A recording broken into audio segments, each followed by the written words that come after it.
नमस्कार दोस्तों, स्वागत है आपका कॉम्पिटेटिव जीके में। हम आपके लिए लेकर आए हैं यूपीएससी स्पेशल सीरीज़। यहाँ आपको मिलेंगे पिछले 10 साल के प्रश्न पत्रों में आए सभी सवाल यूपीएससी की दमदार तैयारी के लिए।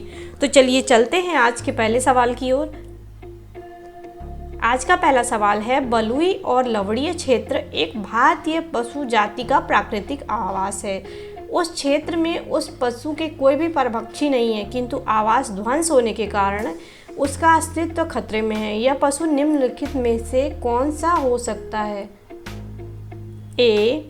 भारतीय वन्य भैंस, बी. भारतीय वन्य गधा, सी. भारतीय वन्य शूकर या फिर डी. भारतीय गजेल यानी कि कुरंग।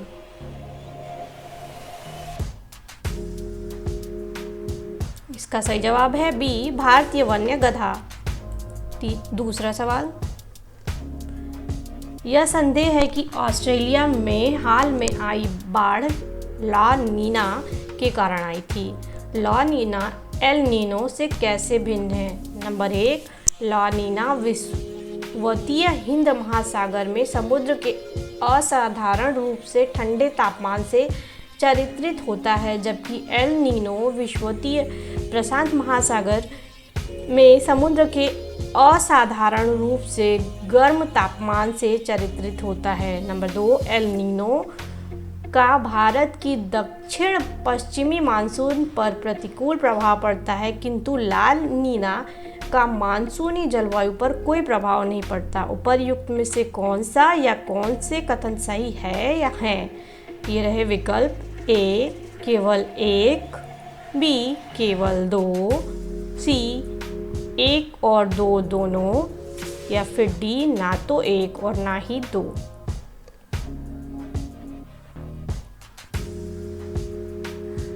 इसका सही जवाब है डी. ना तो 1 और ना ही 2। तीसरा सवाल, 1793 में लॉर्ड कॉर्नवालिस की भूव्यवस्था प्रणाली लागू होने के बाद कानूनी विवादों की प्रवृत्ति में बढ़ोतरी देखी गई थी।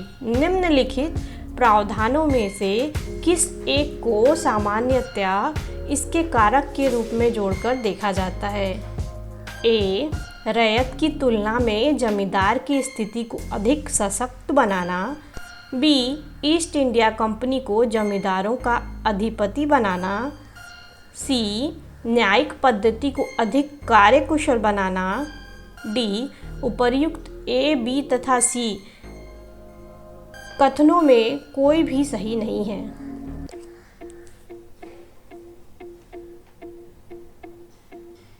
इसका सही जवाब है डी. उपर्युक्त ए, बी तथा सी कथनों में कोई भी सही नहीं है। चौथा सवाल, 1942 के भारत छोड़ो आंदोलन के संबंध में निम्नलिखित में से कौन सी एक टिप्पणी सत्य नहीं है? ए. यह आंदोलन अहिंसक था, बी. उसका नेतृत्व महात्मा गांधी ने किया था, सी. यह आंदोलन स्वतः प्रवर्तित था, या फिर डी. इसने सामान्य श्रमिक वर्ग को आकर्षित नहीं किया था।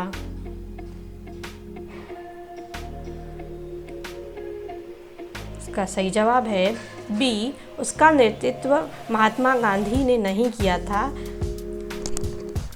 यह एक टिप्पणी सत्य नहीं है। पांचवा सवाल, भारत में 19वीं शताब्दी के जनजातीय विद्रोह के लिए निम्नलिखित में से कौन से तत्व ने साझा कारण मुहैया किया? ए. भू राजस्व की नई प्रणाली का लागू होना और जनजातीय उत्पादों पर कर का लगाए जाना, बी. जनजातीय क्षेत्रों में विदेशी धर्म प्रचारकों का प्रभाव, सी. जनजातीय क्षेत्रों में बिचौलियों के रूप में बड़ी संख्या में महाजनों, व्यापारियों और लगान के ठेकेदारों को बढ़ना, डी. जनजातीय समुदायों की प्राचीन भूमि संबंधी व्यवस्था का संपूर्ण विदारण।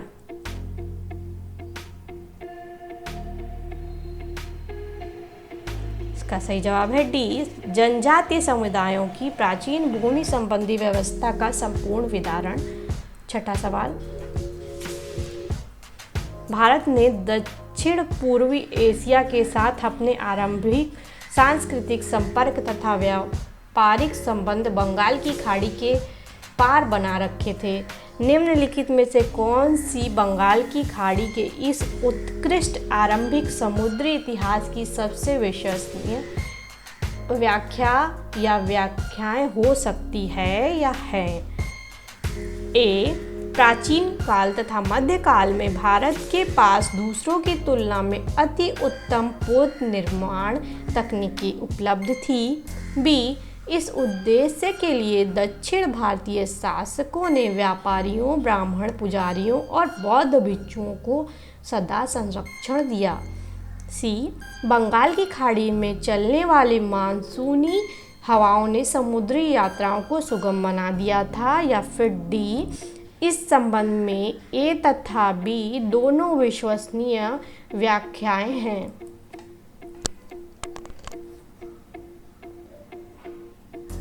इसका सही जवाब है सी, बंगाल की खाड़ी में चलने वाली मानसूनी हवाओं ने समुद्री यात्राओं को सुगम बना दिया था। 7वां सवाल, ब्लूटूथ तथा वाईफाई के बीच क्या अंतर है? ए, ब्लूटूथ 2.4 GHz रेडियो आवृत्ति पट्ट प्रयुक्त करता है, जबकि वाईफाई 2.4 GHz अथवा 5 GHz आवृत्ति पट्ट प्रयुक्त कर सकता है। बी, ब्लूटूथ केवल बेतार स्थानीय क्षेत्रीय जाल यानी कि WLAN प्रयुक्त करता है, जबकि वाईफाई केवल बेतार विस्तृत क्षेत्रीय जाल यानी कि WWAN प्रयुक्त करता है। सी, जब ब्लूटूथ प्रौद्योगिकी का प्रयोग कर रहे दो उपकरणों के बीच सूचना प्रेषित की जाती है, तब दोनों उपकरणों का दृष्टिगत स्तर पर पंक्तिबद्ध होना आवश्यक है, किंतु जब वाईफाई प्रौद्योगिकी प्रयोग में लाई जाती है तब दोनों उपकरणों का दृष्टिगत स्तर पर पंक्तिबद्ध होना आवश्यक नहीं है। डी, इस संबंध में ए तथा बी दोनों कथन सही हैं।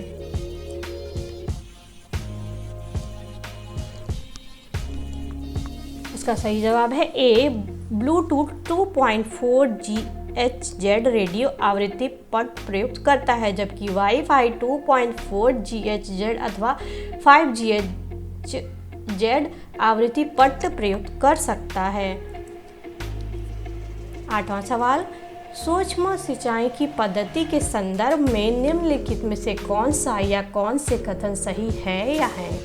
नंबर 1, मृदा से उर्वरक पोषक हानि कम की जा सकती है। नंबर 2, यह वर्षाधीन खेती की सिंचाई का एकमात्र साधन है। नंबर 3, इससे कुछ कृषि क्षेत्रों में भौम जल स्तर को कम होने से रोका जा सकता है। निम्नलिखित कूटों के आधार पर सही उत्तर चुनिए और यह रहे विकल्प ए, केवल 1, बी, केवल 2 और 3, सी, केवल 1 और 3, डी, 1, 2 और 3।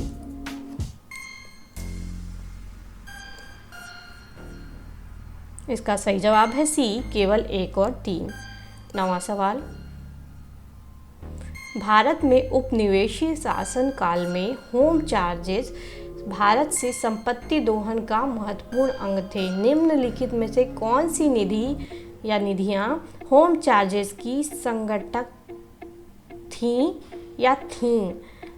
नंबर 1, लंदन में इंडिया ऑफिस के भरण पोषण के लिए प्रयोग में लाई जाने वाली निधि। नंबर 2, भारत में कार्यरत अंग्रेज कर्मचारियों के वेतन तथा पेंशन देने हेतु प्रयोग में लाई जाने वाली निधि। नंबर 3, भारत के बाहर हुए युद्धों को लड़ने में अंग्रेजों के द्वारा प्रयोग में लाई जाने वाली निधि। निम्नलिखित कूटों के आधार पर सही उत्तर चुनिए और ये रहे विकल्प ए, केवल 1, बी, केवल 1 और 2, सी, केवल 2 और 3, डी, 1, 2 और 3।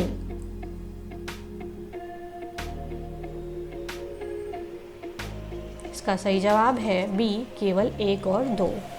10वां सवाल, खेड़ा के किसानों के पक्ष में महात्मा गांधी के सत्याग्रह संगठित करने का क्या कारण था? नंबर 1, अकाल पड़ने के बावजूद प्रशासन ने भू राजस्व की उगाही स्थगित नहीं की थी। नंबर 2, प्रशासन का यह प्रस्ताव था कि गुजरात में स्थायी बंदोबस्त लागू कर दिया जाए। उपर्युक्त में से कौन सा या कौन से कथन सही है या हैं? ये रहे विकल्प। ए केवल 1, बी केवल 2, सी 1 और 2 दोनों, डी ना तो 1 और ना ही 2।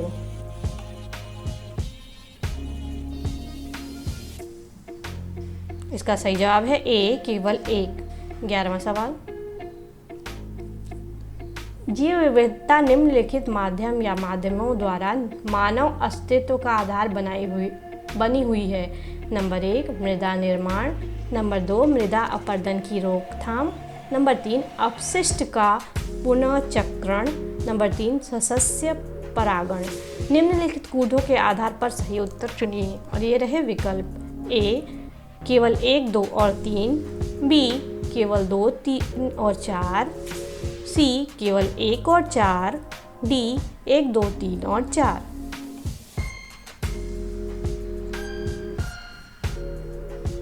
इसका सही जवाब है डी 1, 2, 3 और 4। 12वां सवाल, बाजार में बिकने वाला एस्पर्टेम कृत्रिम मधुरक है। यह एमिनो अम्ल से बना होता है और अन्य एमिनो अम्ल के समान ही कैलोरी प्रदान करता है। फिर भी यह भोज्य पदार्थों में कम कैलोरी मधुरक के रूप में इस्तेमाल होता है। उसके इस इस्तेमाल का क्या आधार है? ए, एस्पर्टेम सामान्य चीनी जितना ही मीठा होता है, किंतु चीनी के विपरीत यह मानव शरीर में आवश्यक एंजाइमों के अभाव के कारण शीघ्र ऑक्सीकृत नहीं हो पाता। बी, जब एस्पर्टेम आहार प्रसंस्करण में प्रयुक्त होता है तब उसका मीठा स्वाद तो बना रहता है, किंतु यह ऑक्सीकरण प्रतिरोधी हो जाता है। सी, एस्पर्टेम चीनी जितना ही मीठा होता है, किंतु शरीर में अंतर्ग्रहण होने के बाद यह कुछ ऐसे उपचयजों यानी कि मेटाबोलाइट्स में परिवर्तित हो जाता है जो कोई कैलोरी नहीं देते।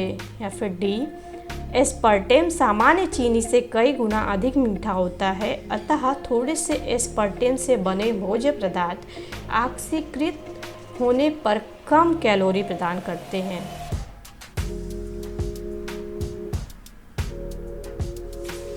इसका सही जवाब है डी, एस्पर्टेम सामान्य चीनी से कई गुना अधिक मीठा होता है, अतः थोड़े से एस्पर्टेम में बने भोज्य पदार्थ ऑक्सीकृत होने पर कम कैलोरी प्रदान करते हैं।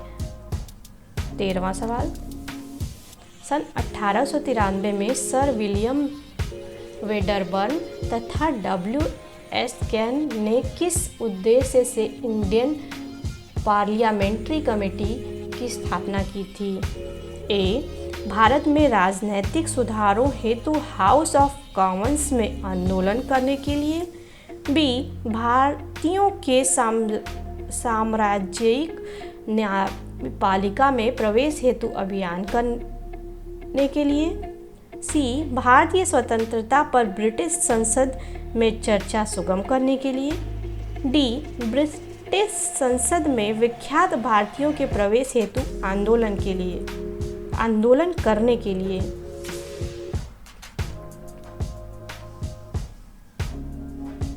इसका सही जवाब है ए, भारत में राजनैतिक सुधारों हेतु हाउस ऑफ कॉमन्स में आंदोलन करने के लिए। 14वां सवाल,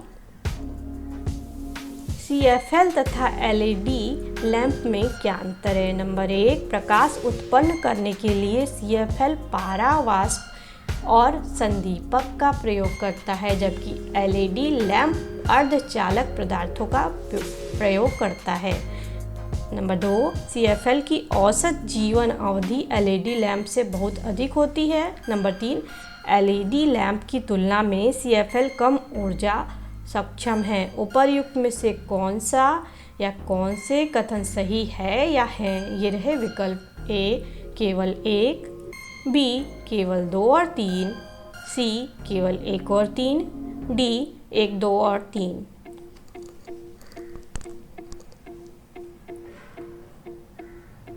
इसका सही जवाब है सी, केवल 1 और 3। 15वां सवाल, हाल में ऑयल जै पर समाचारों में था, यह क्या है? ए, यह तेलीय पंख तथा बिखरे हुए तेल के उपचार हेतु पारिस्थितिकी के अनुकूल विकसित प्रौद्योगिकी है। बी, यह समुद्र के भीतर तेल अन्वेषण हेतु विकसित अत्याधुनिक प्रौद्योगिकी है। सी, यह आनुवंशिक इंजीनियरिंग से निर्मित उच्च मात्रा में जैव ईंधन प्रदान करने वाली मक्का की किस्म है। डी, यह तेल के कुओं में आकस्मिक उपजी लपटों को नियंत्रित करने वाली अत्याधुनिक प्रौद्योगिकी है।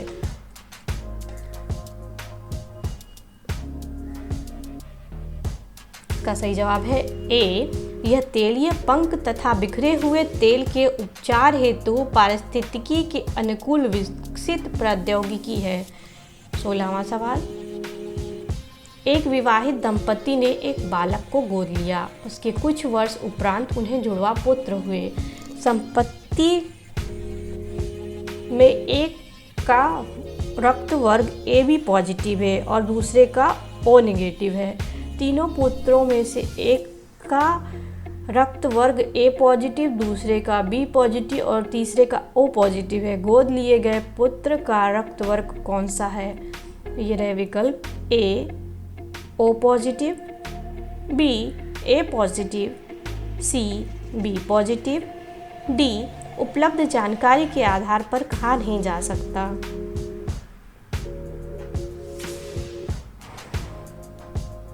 इसका सही जवाब है A O पॉजिटिव।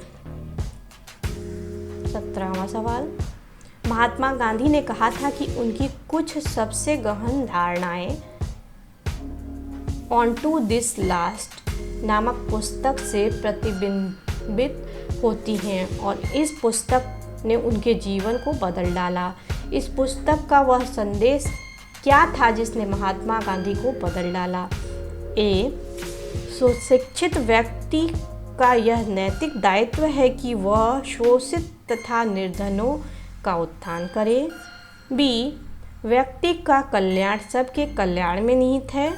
सी, उच्च जीवन के लिए ब्रह्मचर्य तथा आध्यात्मिक चिंतन अनिवार्य है। डी, इस संदर्भ में सभी उपर्युक्त ए, बी तथा सी कथन सही हैं।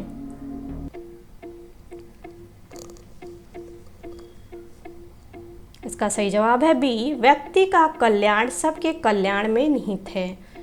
18वां सवाल, भारतीय स्वतंत्रता आंदोलन के संदर्भ में उषा मेहता की ख्याति ए, भारत छोड़ो आंदोलन की वेला में गुप्त कांग्रेस रेडियो चलाने हेतु है। बी, द्वितीय गोलमेज सम्मेलन में सहभागिता हेतु है। सी, आज़ाद हिंद फौज की एक टुकड़ी का नेतृत्व करने हेतु है।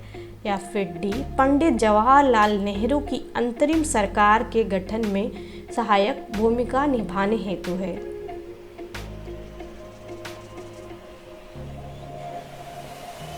इसका सही जवाब है ए, भारत छोड़ो आंदोलन की वेला में गुप्त कांग्रेस रेडियो चलाने हेतु है।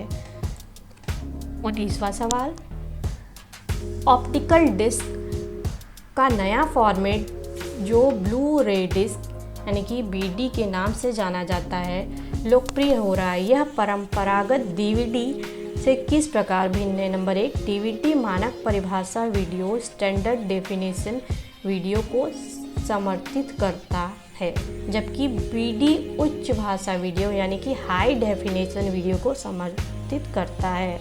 नंबर 2, DVD की तुलना में BD फॉर्मेट की भंडारण क्षमता कई गुना अधिक है। नंबर 3, BD की मोटाई 2.4 mm है, जबकि DVD की मोटाई 1.2 mm है। उपर्युक्त में से कौन सा या कौन से कथन सही है या है? ये रहे विकल्प ए, केवल 1, बी, केवल 1 और 2, सी, केवल 2 और 3, डी, 1, 2 और 3।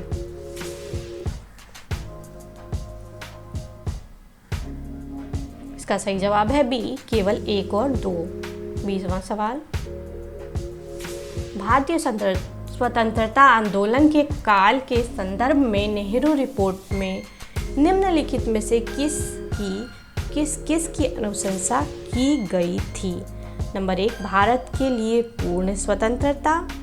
नंबर 2, अल्पसंख्यकों हेतु आरक्षित स्थानों के लिए संयुक्त निर्वाचन क्षेत्र। नंबर 3, संविधान में भारतीयों के लिए मौलिक अधिकारों का प्रावधान।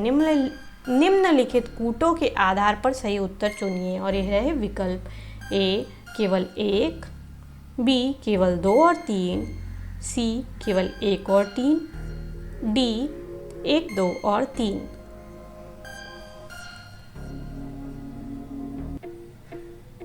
इसका सही जवाब है बी केवल 2 और 3।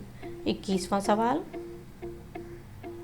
निम्नलिखित राज्यों में से किस राज्य में ऐसी सर्वोपयुक्त जलवायु विषयक स्थितियां उपलब्ध हैं जिसमें न्यूनतम लागत से ऑर्किड की विविध किस्मों की खेती हो सकती है और वह इस क्षेत्र में निर्यात उन्मुख उद्योग विकसित कर सकता है? ये रहे विकल्प ए आंध्र प्रदेश, बी अरुणाचल प्रदेश, सी मध्य प्रदेश, डी उत्तर प्रदेश।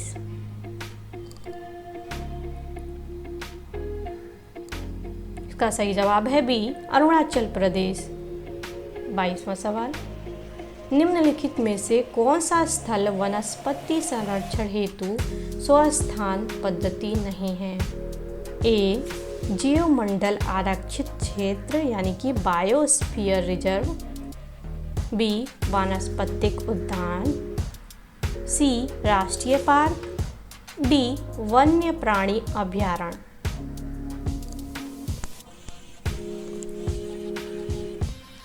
इसका सही जवाब है बी वानस्पतिक उद्यान।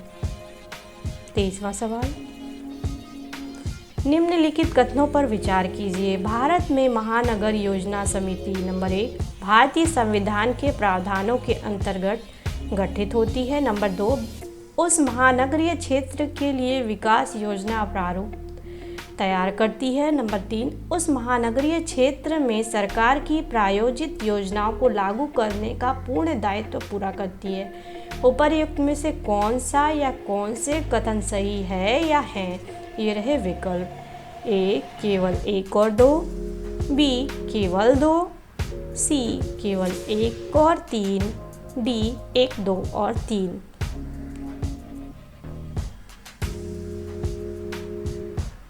इसका सही जवाब है ए केवल 1 और 2। 24वां सवाल, लेखानुमोदन और अंतरिम बजट के बीच क्या अंतर है? नंबर 1 स्थायी सरकार लेखानुमोदन के प्रावधान का प्रयोग करती है जबकि कार्यवाहक सरकार अंतरिम बजट के प्रावधान का प्रयोग करती है। नंबर 2 लेखानुमोदन सरकार के बजट के व्यय पक्ष मात्र से संबद्ध होता है जबकि अंतरिम बजट में व्यय तथा आवती दोनों सम्मिलित होते हैं। उपर्युक्त में से कौन सा या कौन से कथन सही है या है?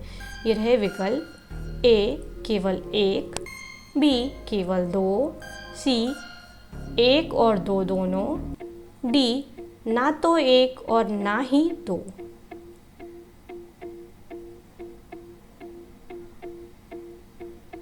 इसका सही जवाब है बी केवल 2। 25वां सवाल, अंतर्राष्ट्रीय मुद्रा कोष के संबंध में निम्नलिखित में से कौन सा कथन सही है? ए यह किसी भी देश को ऋण प्रदान कर सकता है, बी यह केवल विकसित देशों को ऋण प्रदान कर सकता है, सी यह केवल सदस्य देशों को ऋण प्रदान कर सकता है, या फिर डी यह किसी देश के केंद्रीय बैंक को ऋण प्रदान कर सकता है।